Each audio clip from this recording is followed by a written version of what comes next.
Aisyah radhiyallahu ta'ala bercerita tentang suaminya.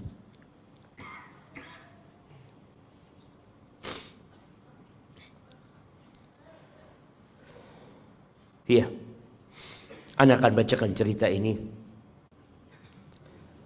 agar kita tahu dengan Nabi Muhammad SAW lebih dekat lagi.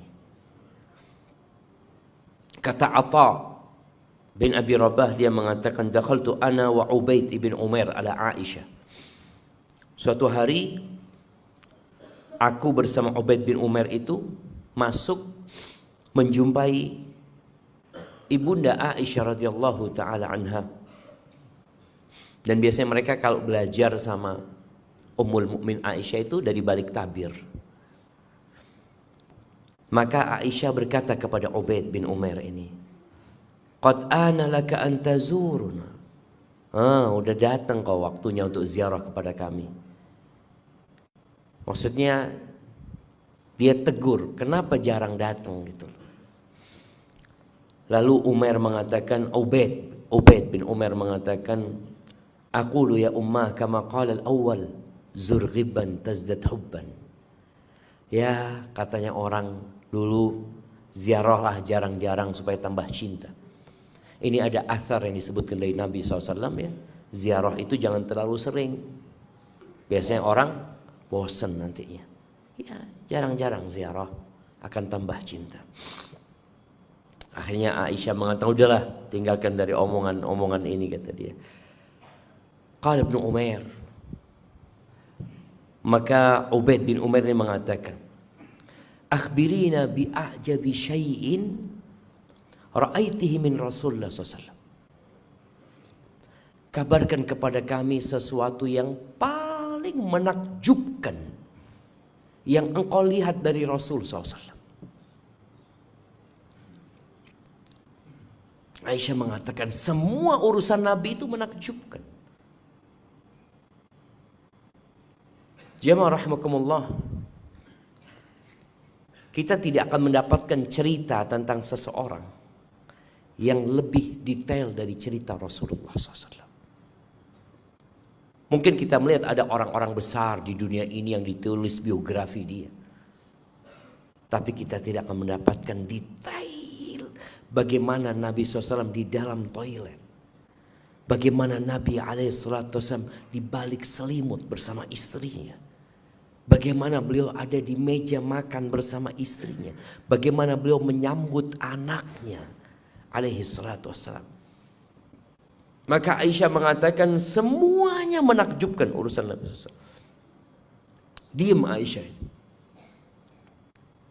karena dia disuruh menceritakan yang paling menakjubkan.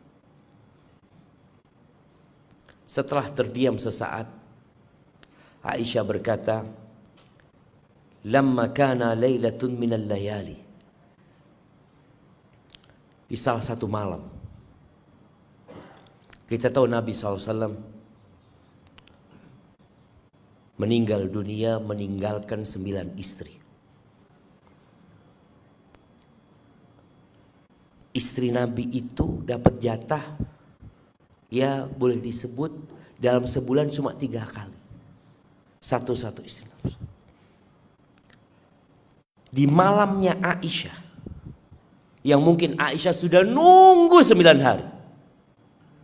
Kemudian Nabi bermalam di rumahnya Aisyah. Setelah sholat Isya ya, biasanya Nabi nggak langsung tidur. Beliau ngobrol sama istrinya dulu. Tahu-tahu Nabi SAW mengatakan kepada Aisyah, ya Aisyah, dharini ata'abbadul laylata li Rabbi.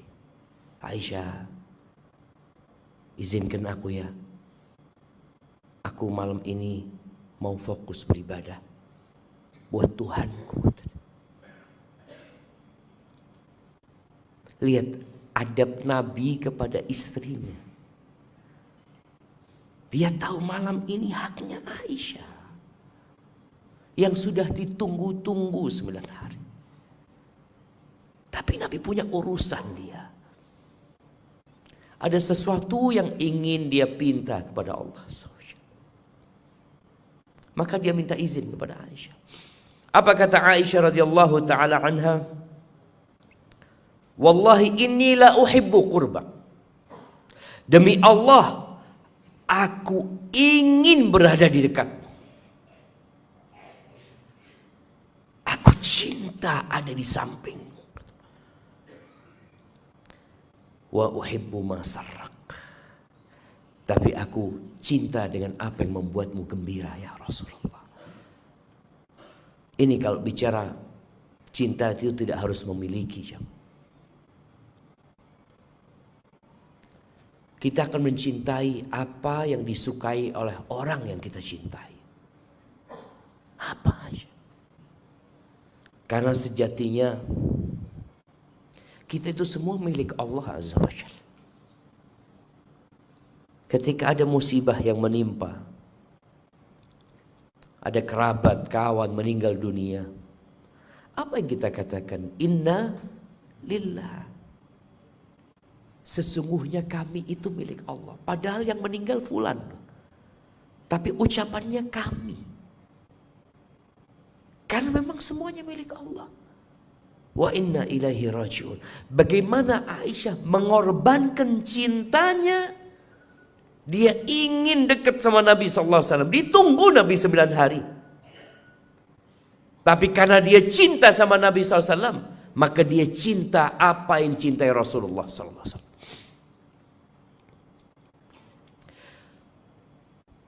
Mendapatkan ucapan itu,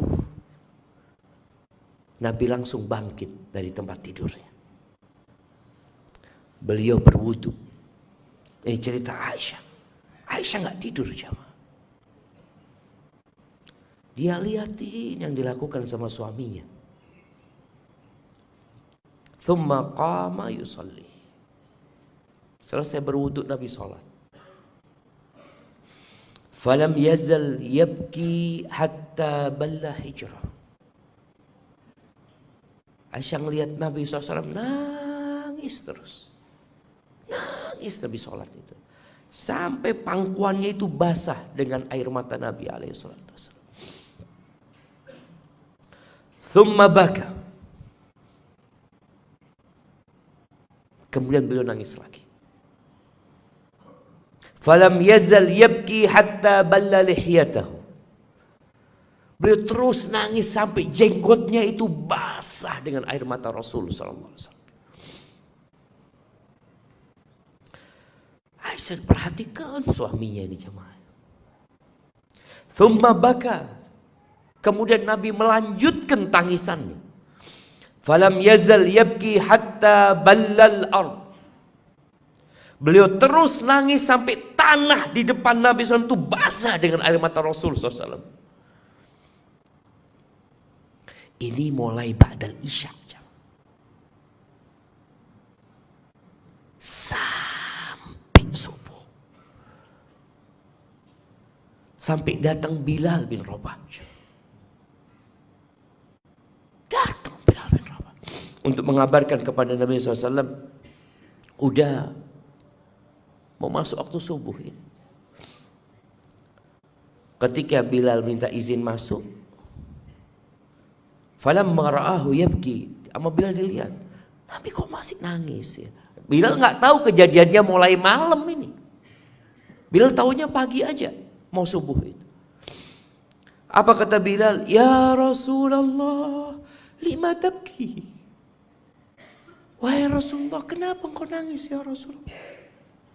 Wa qad ghafarallahu laka ma taqaddama min dzambika wa ma ta'akhkhara. Sedangkan Allah sudah ngampuni engkau. Dosa-dosamu yang dulu, yang akan datang, udah selesai ya Rasulullah. Udah diampuni sama Allah. Kenapa engkau menangis? Apa? Kata Nabi SAW, afala akunu abdan syakura. Apa enggak pantas aku menjadi hamba yang bersyukur sama Allah SWT? Kenikmatan apa sih yang Allah berikan kepada Nabi SAW? 13 tahun beliau diusir-usir di kota Mekah. Berangkat ke Taif dilemparin batu sampai berdarah-darah Nabi SAW. Bagaimana putrinya diceraikan ketika di Makkah. Bagaimana ketika sampai Madinah, satu persatu putri yang beliau miliki diambil sama Allah SWT. Ruqayyah meninggal, Ummu Kalthum meninggal, Zainab meninggal dunia. Istri beliau yang paling beliau cintai, Khadijah, juga meninggal dunia. Sampai ke kota Madinah, beliau tinggal di sebuah rumah yang kecil, yang seringkali di rumah itu kompornya nggak hidup ya, Pak. Sampai kata Aisyah radhiyallahu taala anha, marra hilalun thumma hilalun wa lam yuqad fi baiti Rasulillah sallallahu alaihi wasallam nar. 8 pekan, 2 minggu, 2 bulan di rumah Nabi SAW kompornya nggak hidup. Betapa seringnya Nabi sallallahu alaihi wasallam masuk ke rumahnya di pagi hari, tanya, ada yang bisa dimakan? Kata istri, nggak ada kecuali air. Tapi kita lihat Nabi SAW sholat sampai bengkak kakinya. Beliau sholat menangis, membasahi tanah yang di depannya. Beliau mengatakan, afala akun abdan syakura. Apa nggak pantas aku menjadi hamba yang bersyukur kepada Allah SWT. Ini sangat berhubungan dengan apa yang dibaca imam tadi. Manusia itu benar-benar makhluk yang sangat zalim dan sangat kufur. Hamzah terbunuh, paman Nabi SAW.